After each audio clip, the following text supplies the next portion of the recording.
Hello, स्वागत है आप सभी का नवोदय ट्यूशन 2.0 में। मैं आप सभी को बता दूं कि आज की हमारी जो रीजनिंग की क्लास है दूसरी है। तो इसमें हम कर रहे थे असंगत को अलग करना। और जो क्लास है जो 3 से लेके 8 तक के बच्चों के लिए है, और जो नवोदय की तैयारी कर रहे हैं उनके लिए कर रहे हैं उनके लिए तो ये स्पेशल है ही। और इसमें हम 5 टैप कर चुके थे। इसके बाद में अगला टैप हम छठवा टैप आज इसमें स्टार्ट करेंगे। तो हम अब लिखेंगे आपके लिए छठवा टैप, और आप सभी मेरे साथ ही इसको लिखते जाना।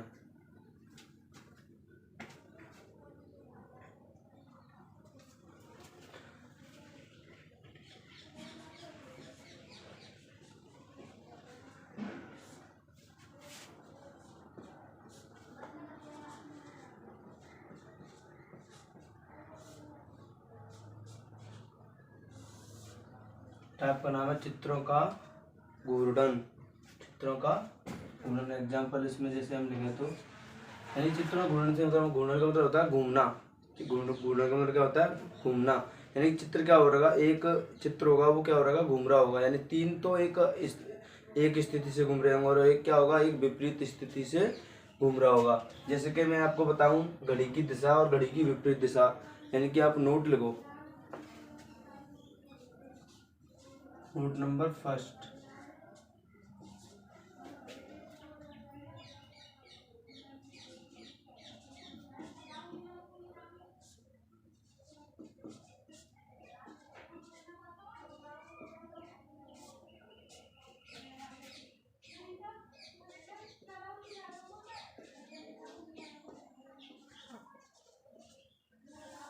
अब मेरे साथ लिखते जाओ, फिर आपको मैं इनको समझा दूंगा।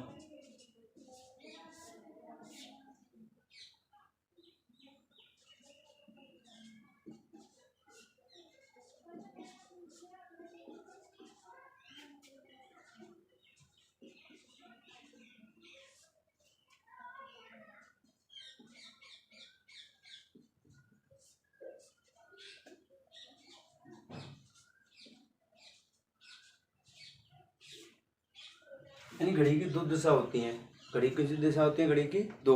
या तो घड़ी किधर चलेगी, या तो घड़ी मतलब घड़ी सीधी से, घड़ी की जो सुई है, जो घड़ी की सुइयों की दिशा होती है वो दो दिशा होती है।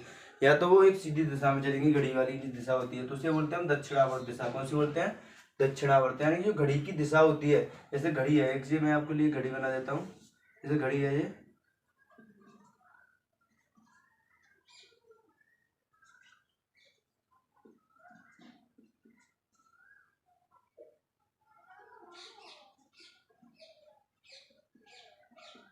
यानी कि अगर कोई सुई है वो घड़ी की दिशा में इधर ऐसे चल रही है, कैसे चल रही है? ऐसे। तो इसे बोलते हैं हम, क्या बोलते हैं इसको? हम बोलते हैं दक्षिणावर्त। यानी घड़ी की दिशा, इसे बोलते हैं हम दक्षिणावर्त। अगर कोई घड़ी की जो सुई है वो किधर घूम रही है? ऐसे घूम रही है। कैसे घूम रही है? ऐसे, इधर उल्टी जा रही है, तो उसे बोलते हैं हम घड़ी की विपरीत दिशा, यानी कि वामावर्त। यानी जो आपको प्रश्न दिया होगा वो कैसे दिया होगा, यानी वामावर्त और दक्षिणावर्त बोलेगा, इसलिए मैंने आपको बताया है। यानी कि जो घड़ी की दिशा होती है, घड़ी की दिशा में चलती है सुई, उसे बोलते हैं दक्षिणावर्त। और जो घड़ी की विपरीत दिशा होती है उसे बोलते हैं वामावर्त। उसे क्या बोलते हैं? वामावर्त। तो इसको आप ध्यान रखना। तो इसमें क्या होगा कि जो कोई चित्र होगा उसमें तीन तो एक जैसे एक ही दिशा से घूम रहे होंगे, या तो दक्षिणावर्त से या वामावर्त से। और जो एक होगा वो कैसे घूम रहा होगा? वो उल्टा घूम रहा होगा। तो हमको उसी को बताना होगा कि कैसे। जैसे कि मैं आपके लिए एक चित्र बनाता हूँ।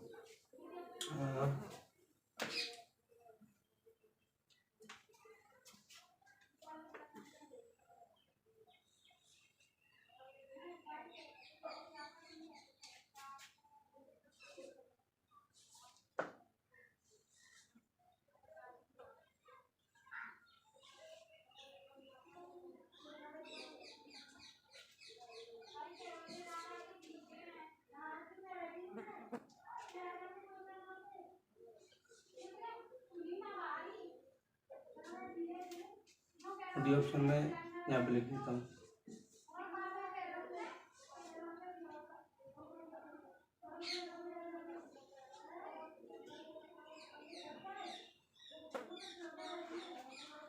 यानी कि मैंने आपके सामने ये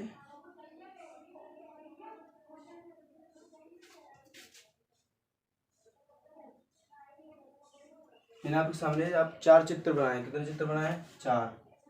4 चित्रों में देखो, जो तीन एरो है वो किधर जा रहे हैं, यानी घड़ी की दिशा में घूम रहे हैं। कैसे घूम रहे हैं,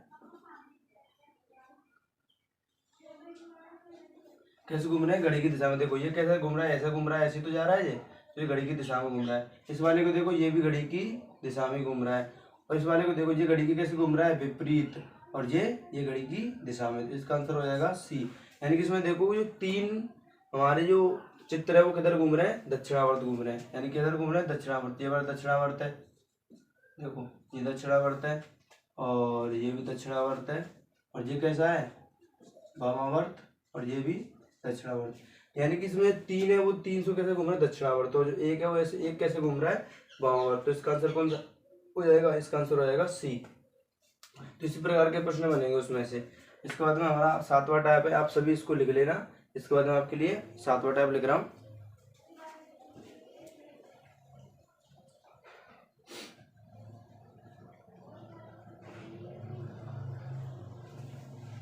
हमारा अगला टाइप है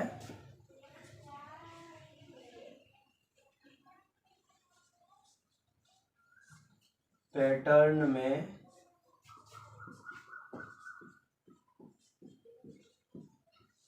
समानता। हमारा अगला टाइप है, उसका नाम क्या है, पैटर्न में समानता। तो इसके लिए मैं आपके लिए एक एग्जांपल लिखूंगा।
पैटर्न में समानता का मतलब ये है कि जो चार ऑप्शन होंगे उनमें से 300 क्या होंगे, तीन में एक पैटर्न लग रहा होगा। एक पैटर्न का मतलब ये है कि उसमें यानी कि किसी चित्र को 4 बराबर भागों में बांट सकता है, 4 बराबर भागों में बांट रहा होगा, या 3 बराबर भागों में बांट रहा होगा, या 2 बराबर भागों में बांट रहा होगा। लेकिन एक में क्या कर रहा होगा, वो अलग अलग कर रहा होगा। तो इसमें देखते हैं, इसमें देखो ये हमारा व्रत है, क्या है, व्रत। इसमें जो व्रत को जो प्लस का निशान है वो 4 बराबर भागों में बांट रहा है। यानी कि ये 4 भाग कैसे हैं, बराबर है। ये कैसे चारों भाग बराबर है। इसके बाद हमने देखा आयत, सॉरी वर्ग। वर्ग में क्या, देखो ये चारों कैसे हैं, बराबर, यानी कि इनको जो कैसे बांट रहा है, चारों को बराबर बांट रहा है। इसके बाद देखा हमने ये त्रिभुज देखा, डमरू देखा। इसमें क्या देखो, ये और ये, यानी कि चारों कैसे हैं, यानी जो लकीरें है, यानी कि जो रेखा है उनको कैसे बांट रही है, चारों चारों बराबर भागों में बांट रही है। तो इसके बाद हमने देखा त्रिभुज।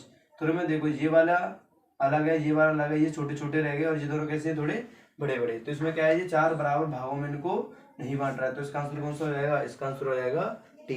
आप सभी बच्चे इसको आराम से नोट अपनी नोट कॉपी पे नोट करो, जब तक मैं आपके लिए जो 8वां टाइप है उसको लिखता हूँ।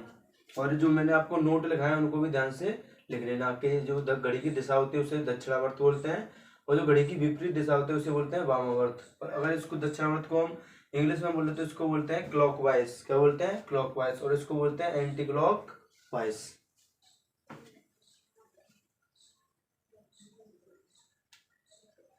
और जो हमारा अगला टाइप है उसका नाम है लेखन।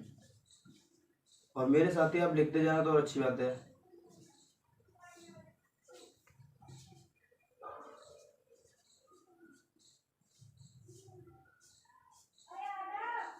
हमारे अगले टाइप का नाम है लेखन पद्धति। अगले टाइप का क्या नाम है, लेखन पद्धति। यानी कि इसमें कुछ लिखा हुआ होगा, उससे क्या करना है, आपको पहचानना है। तो इसमें ऑप्शन मैं आपके लिए लिखता हूँ।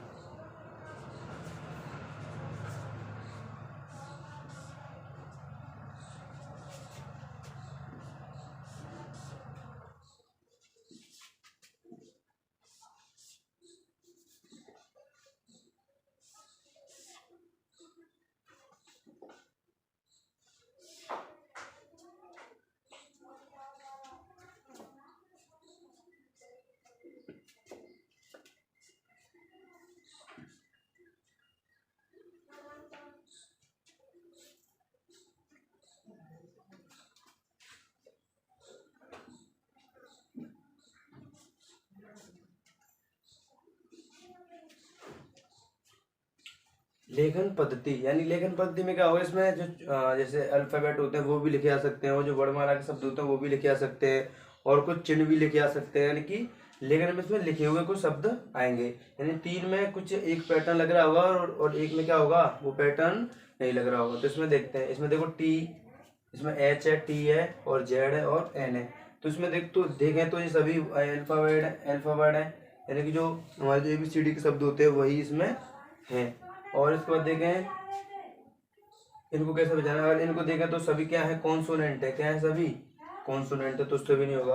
तो इसमें हम देखते हैं रेखा, यानी कि कुछ रेखाओं के हिसाब से भी हो सकता है कि इसमें किसमें कितनी रेखाएं हैं। तो इसमें देखते हैं एच में कितनी रेखाएं, इसमें 1 2 और 3, यानी कि एच में कितनी रेखाएं, टोटल 3। इसके बाद टी में कितनी रेखाएं, 1 2, टी में कितनी रेखाएं, 2। इसके बाद देखा हमने जेड में 1 2 3, तो जेड में कितनी रेखाएं, 3। इसके बाद देखा हमने एन में 1 2 3, यानी एन में कितनी रेखाएं, 3। तो हमने देखा कि जो 3 चित्र है उनमें कितनी रेखाओं से बने हुए हैं, वो 3 से, यानी कि देखो ये भी 3 रेखा है, इसमें भी 3 रेखा है और एन में भी 3 रेखा है, यानी कि जेड एन और एच में कितनी रेखाएं हैं, 3। और जो टी है उसमें कितनी रेखाएं हैं, 2। तो इसका आंसर हो जाएगा बी, यानी कि इसका आंसर क्या होगा, बी, क्योंकि बी में कितनी रेखाएं हैं, 2, यानी कि बी 2 रेखाओं से बना हुआ है, यानी कि जो टी में कितनी रेखाएं हैं, 2। आप सभी इसको अच्छे से लिखो, इसके बाद मैं आपको नोवा टाइप बताता हूँ।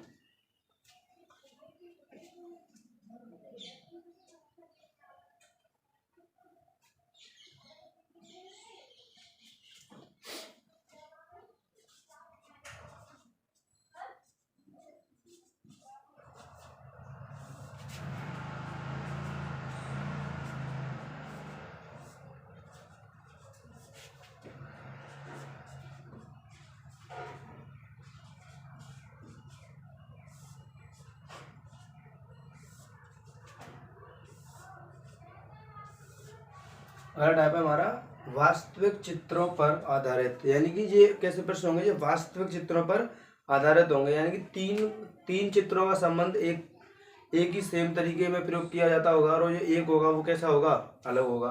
तो इसमें ऑप्शन है हमारे, इसमें लिखा पेंसिल। उसमें तो किताब में तो आपको चित्र बने हुए मिलेंगे, लेकिन मैं आपके लिए लिख रहा हूँ, ओके,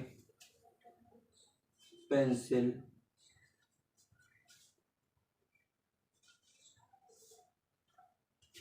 दूसरा लिखा मैंने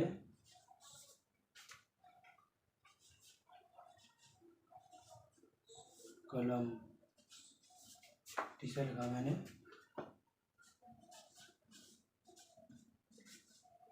किताब।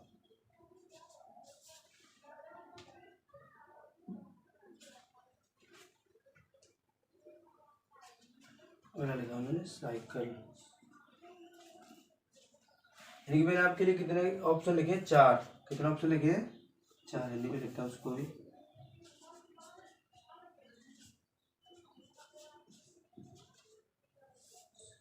यानी कि मैंने आपके लिए 4 ऑप्शन लिखे, यानी कि पेंसिल, कलम, किताब और साइकिल।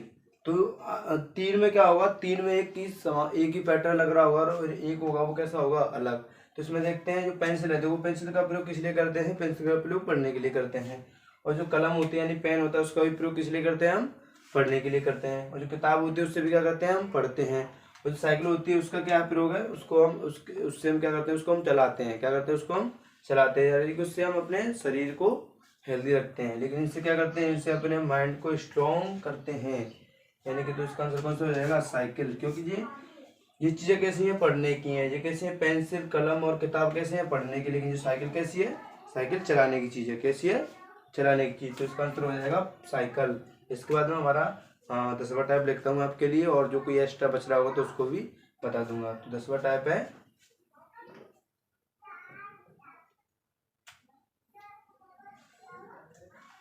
दूसरा है अर्थपूर्ण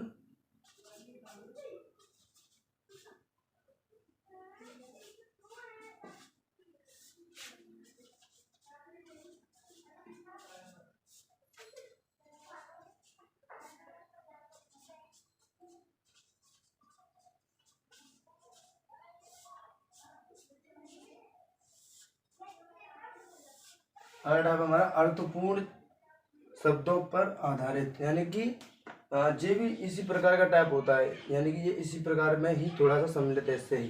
जैसे अर्थपूर्ण यानी कि तीन जो चित्र होंगे उनका एक अर्थ में प्रयोग किए जा रहे होंगे, एक होगा वो कैसा होगा, वो अलग होगा। तो इसके ऑप्शन लिखता हूँ आपके लिए।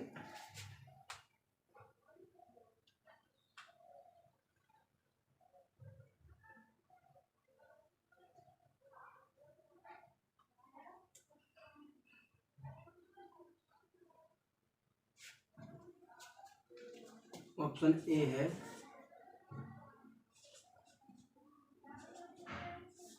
गाय, ऑप्शन बी भैंस, ऑप्शन सी बकरी, ऑप्शन डी सी। तो मैंने आपके लिए चार ऑप्शन लिखे, यानी कि एक तो गाय, एक भैंस, एक बकरी और एक शेर। तो आपको इसमें से अलग बताना है कि अलग कौन सा है। तो जैसे कि गाय क्या है, गाय कैसा जानवर है, एक पालतू जानवर है। भैंस कैसा जानवर है, पालतू जानवर है। और जो बकरी है वो भी कैसा जानवर है, वो ही पालतू जानवर है। लेकिन जो शेर कैसा है, शेर जंगल का जानवर है। वो कैसा है, जंगल का, यानी कि वो पालतू जानवर नहीं है, वो जंगली जानवर है। कैसा जानवर है ये, जंगली। तो इसका आंसर कौन सा हो जाएगा, डी। क्योंकि ये तीन कैसे हैं, पालतू जानवर, और ये शेर कैसा है, जंगली जानवर। तो हमने आज आपको बताया इसके 5 टाइप, और कल किए थे हमने 5 टाइप, इसके बाद हमने 5 टाइप और किए, तो इसके टोटल हो चुके हैं 10 टाइप। और इस चैप्टर की थ्योरी हो चुकी है बिल्कुल समाप्त। इसके बाद हम करेंगे इसको कुछ प्रश्न। आप सभी बच्चे इस वीडियो को अपने जो भी भाई बंधु हैं उनको शेयर कर देना, और जो भी आपके साथ नवोदय की तैयारी करना चाहते हैं या 3 क्लास से लेकर 8 तक पढ़ रहे हैं उनको भी बता देना। और आप सभी को कहीं पे जाना ही नहीं है, क्योंकि मैं इसके अब आपको प्रश्न बताऊंगा और प्रश्न कराऊंगा। मैंने आपसे बोला था कि प्रश्नों को मैं कहाँ पे कराऊंगा, आपको नोटबुक पे। तो आपको कहीं जाना नहीं है, आप सभी मेरे साथ ही चलिए। तो वीडियो को ख़त्म नहीं करना है आपको, तो आप मेरे साथ चलिए।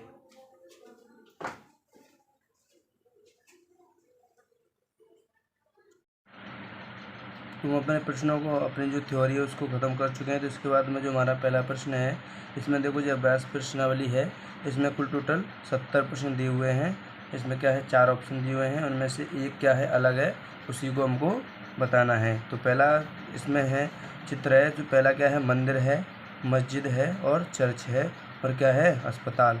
तो इसमें से आपको बताना है कि कौन सा वाला अलग है।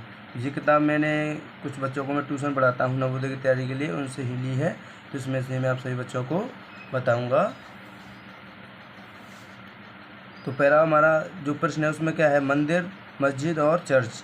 तो हम इसको पहचाने, इसमें से अलग करें। तो मंदिर में क्या होता है, मंदिर में पूजा की जाती है भगवान की, मस्जिद में भी पूजा की जाती है और चर्च में भी पूजा की जाती है। लेकिन जो अस्पताल होता है वो क्या होता है, वो रोगियों को देखने के लिए, रोगियों की देखभाल करने के लिए होता है। यानी कि इसमें क्या पूजा नहीं की जाती। यानी कि इसका मुख्य उद्देश्य क्या होता है, इसका मुख्य उद्देश्य होता है बीमार व्यक्ति होते हैं उनको सही करना।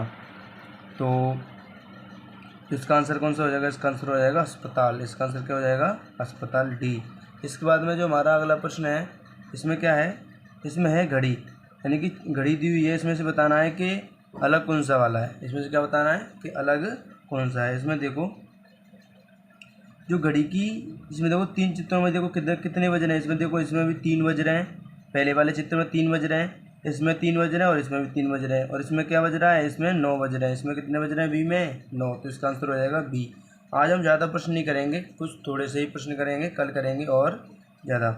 इसके बाद में जो हमारा अगला है, इसमें देखो, इसमें क्या है, 3 व्रत दिए हुए हैं। क्या है, 3 व्रत हैं, इसमें भी 3 व्रत हैं। इसमें देखो 3 व्रत, इसमें भी 3 व्रत और इसमें भी 3 व्रत। इसमें कितने हैं, 2। तो इसका आंसर हो जाएगा बी।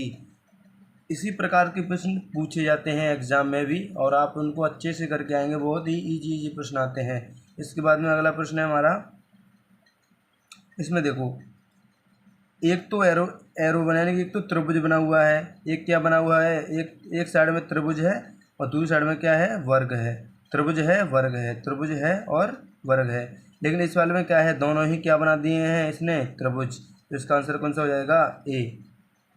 इसके बाद में अगला हम 5वां प्रश्न करते हैं। उसमें क्या है, उसको देखो, इसमें देखो ये चांद है, क्या आप इसको चांद मानो, क्या है ये, चांद यानी चंद्रमा। क्या है, चंद्रमा। इधर देखो चंद्रमा है, इसमें किधर, यानी कि आपको दिशा बताऊं मैं, जैसे मैं इसी कॉपी पे बता देता हूँ आपको। बुक पे, इसे दिशा है ये। ऊपर वाली को बोलते हैं उत्तर, इधर होती है इसको बोलते हैं पूर्व, इधर वाली को बोलते हैं पश्चिम, इधर वाली को बोलते हैं दक्षिण। तो इधर देखो आपने दिशा देख ली, इसको देखो, इसमें देखो ये डार्क है, यानी कि जो गहरा गहरा हो रहा है वो किस दिशा में हो रहा है, यानी कि जो पूर्व की दिशा में हो रहा है। इसमें भी किधर हो रहा है, पूर्व की दिशा में, इसमें भी पूर्व की दिशा में हो रहा है। लेकिन इस वाले में क्या कर दिया इसने, पश्चिम की ओर कर दिया, ये किधर कर दिया है, पश्चिम की ओर। तो इसका आंसर भी कौन सा हो जाएगा, बी। इसके बाद अगला प्रश्न, अगले प्रश्न में देखो कि यानी कि ये 3 अक्षर प्रयोग किए जा रहे हैं। इसमें कितने अक्षर प्रयोग किए जा रहे हैं, 3, यानी कि SUN, SUN, देखो SUN सन। इसमें भी देखो क्या हो, इसमें नस्ल NUS, यानी कि 3 अक्षर ही हैं इसमें। देखो इसमें SUN है, इसमें भी SUN है। इसके बाद देखो इसमें SU नहीं है लेकिन N है, किसमें क्या नहीं है, U। इसमें देखो इसमें SUN, यानी कि 3 चित्रों में क्या थे, SUN थे और वो उल्टे सीधे हो रहे थे। लेकिन इसमें एक में क्या हुआ, इसमें जो U है उसको क्या कर दिया, बिल्कुल हटा ही दिया है। तो इसका आंसर कौन सा हो जाएगा, इसका आंसर हो जाएगा C, यानी कि इसमें क्या है, U नहीं है। इसके बाद देखो हमने देखा ये वाला चित्र, इसमें देखो हमें पहचाना है कि कौन से में कैसे कौन सा वाला मतलब अलग है। तो इसमें देखो इसमें कितनी भुजाएं, ये देखो आप, इसमें कितनी भुजाएं और इसमें कितनी भुजाएं। इसमें देखो 1, 2 और 3, इसमें 3 भुजा, यानी इसमें 3 भुजाएं। इसमें देखेंगे तो इसमें कितनी है, देखो 1, 2 और ये सीधी वाली एक पूरी होगी कितनी, 3। इसमें देखें 1, 2 और ये सीधी वाली पूरी एक, 3। लेकिन इसमें देखो 1, 2, 3, 4, इसमें कितनी है, 4। तो इसका आंसर कौन सा हो जाएगा, डी। यानी कि 3 चित्रों में कितनी भुजाएं थी, 3 3, और एक में कितनी है, 4। तो हमने 10 टाइप किए थे, उन्हीं टाइपों में से ही प्रश्न आपके पेपर में बनेंगे। इन 10 टाइपों से बिल्कुल एक भी प्रश्न अलग नहीं आएगा। और प्रत्येक चैप्टर से कितने प्रश्न आते हैं नवोदय के पेपर में, 4। और ये 3 से लेके 8 तक के बच्चों के लिए इसलिए ज़रूरी है क्योंकि इससे बच्चों का माइंड कैसा होता है, माइंड तेज होता है। कैसा होता है, तेज और स्ट्रांग होता है, मजबूत होता है, उनकी सोचने समझने की क्षमता बढ़ती है। इसके बाद में और एक बात बता दूं, जैसे कि लाइनों को गिनने का तरीका, इसमें देखो जिस जगह से लाइन मुड़ जाती है, यानी कि जिस जगह से लाइन मुड़ जाती है या टूट जाती है, यानी किसी दूसरी दिशा में चलने लग जाती है, उसी को मतलब वो अलग लाइन कह देते हैं। जैसे देखो इसमें एक सीधी लाइन है, ये सीधी है, ये एक है, ये भी सीधी है, एक है। इसमें देखो ये सीधी है, ये भी सीधी है और ये कैसी है, बिल्कुल सीधी है, तो ये एक है।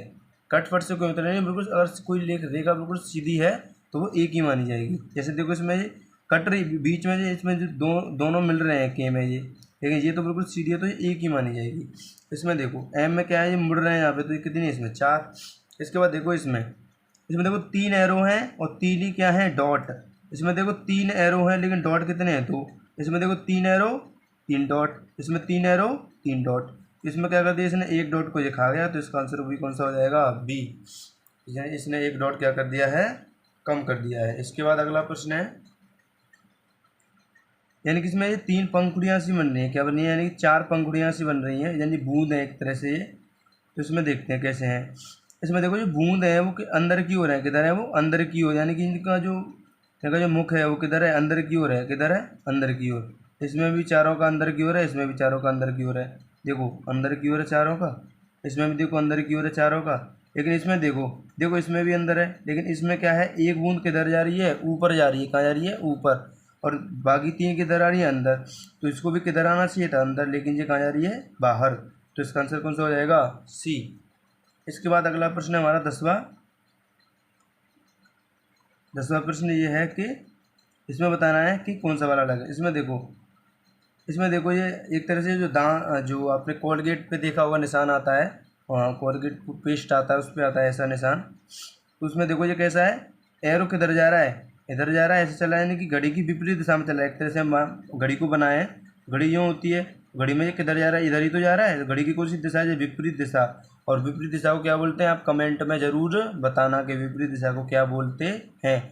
और आप पे जो भी प्रश्न नहीं आए, आप उस प्रश्न का नंबर डाल के कमेंट कर देना, यानी कि पूछ लेना।